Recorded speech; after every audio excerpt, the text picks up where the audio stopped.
पराठी पुरलं सगळं व्यवस्थित आहे. काही तेवढं काही व्यवस्थित नाही. खर्च लावलं पण काहीतरी करायला लागते. मागच्या वर्षीचे पैसे उरले असेल ना? काहीच नाही. वा वा. नाही काही पेरलं कसं हे पैसे नाही. ते काढून सावकारी काढून सावकारी काढून किती काढली सावकारची? पण बँकेचं लोन नाही काढलं? ते थकीत आहे आमचं. अरे थकीत असल्यामुळे मग सावकार काय भावाने घेते? ते 10,000 रुपये घेतो, 2,500 ते सगळे घेते. 50-40,000 रुपये काढतो. 50,000 दरवर्षी काढायला? हो. म्हणजे आता पेरलं 6 एकर का पुन्हा पेरायला 50,000 करावं लागतं? हो निदान ते तणासक वगैरे आणि 50,000चे मग किती पैसे देतो सावकाराले?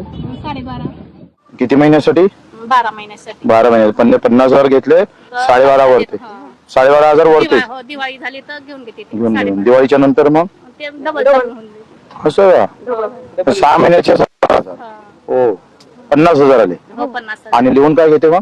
लिहून काही नाही देत. आपले जवळचे तर देते ते दुसरे नाही का? नाही खत जवळचे कितीचं आणलं तुम्ही मग? हे ते 4,000चं 2-4 पोते.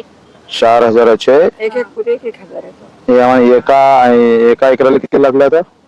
4 थैल्या तर 3 पोते देतो. म्हणजे कमी देतो लहान पराठी आहे तर. मग नंतर पूर्ण किती लागते खत तरी? 12-13 पोते लागते. मग 12,000 13,000चे पोतेच. हो वेगळी मोठी वेगळी निधन वेगळं. आमच्या कर्जामध्ये काय करू बापू, दुकान चालू आहे आमचं. दुकान चालू आहे.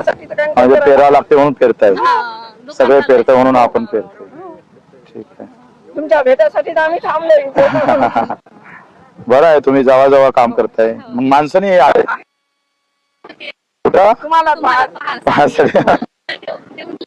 हा देतो म्हणे भेट करून. बरं आशीर्वाद द्या. नको. हो, हो, चांगलं आहे.